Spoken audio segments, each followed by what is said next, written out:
Sa Nueva Ecija at Batangas naman, nakabarila ng mga pulis ang ilang lalaking suspect sa pagnanakaw. 2 sa kanila ang napatay. Ang PNP humihirit ngayon ng dagdag pondo para madagdagan ang kanilang mga tauhan na solusyon daw sa paglaban sa krimen. Makibalita tayo kay Roland Umangay ng GMA Dagupan. Pasado alas 12 kagabi nang magpatrolya ang pulisya sa lugar na ito sa Tanawan, Batangas. Naaktuhan nila ang pagnanakaw ng isang grupo sa isang gusali. Napansin daw sila ng isang sospek na agad na maril. Gumanti ang pulis at napuruhan ng sospek. Nakatakas ang 3 iba pa. Nakuha sa napatay ang isang alahas na nasa 200,000 piso ang halaga. Patay rin ang isang lalaking sospek naman sa pang-hold up matapos ding makipagbarilan sa mga pulis sa Cabanatuan City, Nueva Ecija.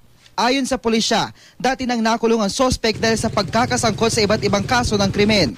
Napag-alaman ding miyembro ng isang carnapping group ang sospek. Sa Sinait, Ilocos Sur naman, dead on the spot ang isang lalaki matapos pagbabarili ng hindi pa nakikilalang salarin.